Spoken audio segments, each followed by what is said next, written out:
Nabi Ibrahim bertugas untuk meninggikan kembali bangunan Ka'bah yang atasnya hancur di periode dakwah Nabi Nuh alaihissalam saat ada banjir. Ya, jadi dari Nabi Ibrahim ke Nabi Nuh itu kurang lebih 5-7 generasi. Ibrahim alaihissalam bin Azar atau bin Nahur bin Abir bin Kinan bin Al-Fahsyad bin Sam bin Nuh alaihissalam. 7 generasi. Di era Nabi Nuh alaihissalam terjadi banjir besar, ya kan? Kemudian atasnya tersapu. Bagian atas Ka'bah. Tinggal pondasinya saja. Nah, dalam bahasa Arab itu, pondasi kalau satu nih, ada pilar ke bawah satu, itu disebut qaidah namanya. Kalau banyak, ya ini 4 nih, 1, 2, 3, 4 tiang dalam. Ada ke atas ya kan? Ya, cakar harimau tuh. Ya, ayam kan kecil ya, cakar ayam. Bawah misalnya ya. Kalau 4 ini jamak, maka dijamakkan qaidah jadi qawaid namanya. Jelas? Kalau jadi tempat ada atap dan sebagainya, lengkap jadi bait namanya.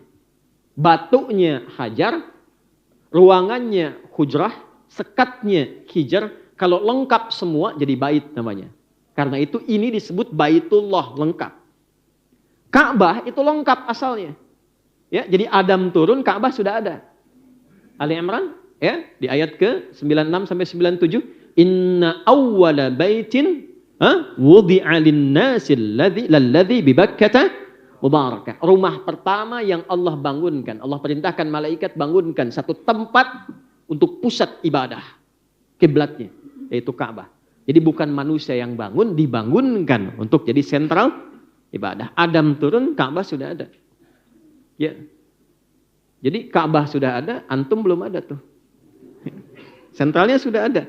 Nah, di era Nabi Nuh yang lengkap itu atasnya ya dengan izin Allah nanti hikmahnya besar sekali, kena banjir atasnya tersapu. Sehingga tersisa pondasinya saja. Enggak kelihatan. Maka di era Nabi Ibrahim alaihissalam diperintahkan kembali meninggikan pondasi itu sehingga utuh kembali ke atas. Maka Nabi Ibrahim kemudian datang. Ketika hendak meletakkan batu pertama, dipijakkan kakinya, pijakan kaki pertama untuk membangun sesuatu yang besar disebut makom namanya. Jadi kalau ibu umrah atau haji, kemudian mau tawaf, itu kan dekat Hajar Aswad ya, sebelah kanan dikit itu ada makom Ibrahim ya Bu. Ya kan? Nah itu makom itu persis posisi awal kaki beliau memijakkan kaki pertama untuk meninggikan bangunan Ka'bah. Dan itu ada rahasia di situ. Nanti lain waktu kalau ngaji lagi baru saya buka. Ya. Tapi di antara kita saja tuh. Nah saat mulai memijakkan kaki, anaknya yang belum balik namanya Ismail alaihissalam, di sisi yang lain sebelah kanannya itu saking merasakan cinta dan sayang pada ayahnya, pengen bantu bapaknya. Karena ayahnya itu walaupun sibuk, itu selalu menyempatkan waktu nengok Bu, Pak. Nanti ada hikmah di Idul Adha itu salah satunya sifat ayah yang walaupun dengan kesibukannya masih memperhatikan keadaan anaknya. Nabi Ibrahim itu tugasnya di Palestina. Ya, tapi anaknya tumbuh di Mekah. Sesibuk-sibuknya masih bisa nengok. Makanya disebut Ibrahim. Di antara makna-makna yang banyaknya, salah satu artinya Abun Rahim, bapak yang punya perhatian dalam pada anak. Nengok dengan siapa tumbuh, dengan siapa bergaul, dengan siapa nikah. Karena ada rasa dari ayah ke anak, maka tumbuh cinta kasih dari anak ke ayah. Lihat bapak kerja pengen bantu. Jadi begitu Nabi Ibrahim mulai ingin meninggikan, anaknya bawa batu di sisi yang lain. Disusun-susun bahasa kita, Pak boleh bantu ya. Disusun-susun jadi satu bagian, bagian itulah yang kita kenal sekarang dengan nama Hijr Ismail. Sisi yang lainnya.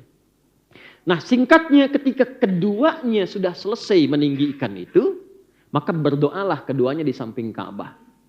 Dengan 3 permintaan diabadikan di Quran surah kedua Al-Baqarah ayat 127 permintaan pertama, 128 permintaan kedua, 129 permintaan ketiga. Dan 3-tiganya dijawab oleh Allah Subhanahu wa Ta'ala. Ini pesan kepada kita, kalau doa yang dilakukan pasca amal soleh, itu potensi dijawabnya 2 kali lipat lebih cepat dibandingkan dengan berdoa tanpa amal soleh. Jadi kalau sudah beramal doa, habis sholat, doa. Habis baca Al-Quran, doa. Jangan cuma sekedar dengan shadakallah, alhamdulillah, nggak apa-apa. Tapi sayang, hilang peluang, doa. Ya. Karena malaikat tuh masih mengikuti. Orang yang beramal soleh, malaikat tuh ada tugas-tugas untuk mendampingi. Dan kalau dia berdoa, diaminkan. Kayak sekarang, ini kan amal soleh. Hadisnya sahih di Ibnu Majah.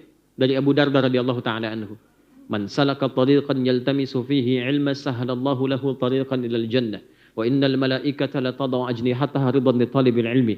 Wa inna talibal ilmi yastaghfiru lahu man fis samawati wa man fil ardi hatta al-hitan allati fil bihar.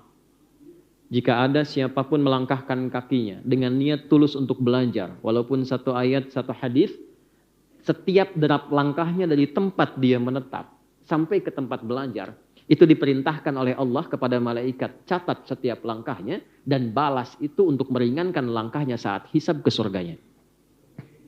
Ya, belum selesai hadisnya, jangan amin dulu, ya. Kemudian yang kedua apa? Allah perintahkan pada malaikat, bentangkan sayapmu, berikan ridho kepadanya. Nah, bentangan sayap malaikat ini punya 3 arti. Di antara 3 ini, mana yang pertama mengaminkan doa orang yang bermohon saat belajar. Jadi ketika Anda berangkat, isi dengan istighfar. Ya, kan pernah dengar kisah viral kan? Seorang pembunuh 99 sampai dengan 100, itu kan Allah terima taubatnya saat berangkat ke majelis ilmu. Dan belum nyampe. Di tengah jalan meninggal. Belum nyampe ke majelis ilmu, Pak, Bu. Di tengah jalan meninggal. Itu nanti yang menginspirasi ke depannya, ya, kisah ini yang diteruskan nanti ke era Nabi dengan turunnya Quran surah keempat An-Nisa di ayat yang ke-100 itu. Paling kiri sebelah bawah di mushaf tuh. Wa may yuhajir fi sabilillah yajid fil ardi muragaman katsira wa sa'ah. Wa may yakhruj min baitihi muhajiran ila Allahi wa rasulih thumma yudrikul maut faqad waqa'a ajruhu 'ala Allah. Siapa yang ingin merubah hidupnya jadi lebih baik, lantas dia ingin mendekati Allah dan Rasulnya, datang ke majelis ilmu. Kalau dia datang dan masih hidup betul-betul niatnya merubah, Allah akan limpahkan ketenangan dalam hidupnya. Jadi ibu kalau mau ngaji ke sini, yang Allah berikan bukan kupon dulu, Bu. Panitia kalau kupon tuh. Ya. Yang Allah kasih ketenangan, tenang dulu. Jadi abis ngaji itu kita tenang. Karena tahu siapa kita, tahu tentang hidup kita, tahu persiapan pulang, tenang. Nah, dengan ketenangan itu dibimbing oleh Allah sesuai profesinya untuk sukses, baru dilimpahkan dunia. Jadi jangan berharap kalau ngaji itu dapat dunia dulu. Dunia itu kecil. Kenal Allah dulu. Kenal Allah dulu. Kalau ada orang berangkat dengan niat itu, belum sampai ke majelis ilmu, wafat di tengah jalan. Allah perintahkan malaikat, catat pahalanya yang menggugurkan dosa-dosanya. Kalau istighfar di jalannya. Tapi kalau cuma foto-foto, bikin status, nggak dapet itu. Ya. Nah, balik ke ayat tadi ya, kita kembalikan. Nah, karena itu, kembalikan ke Hijr tadi, ya, kembalikan ke Hijr tadi. 3 doa semua dikabulkan. Setelah beramal soleh, isi dengan doa. Isi dengan doa.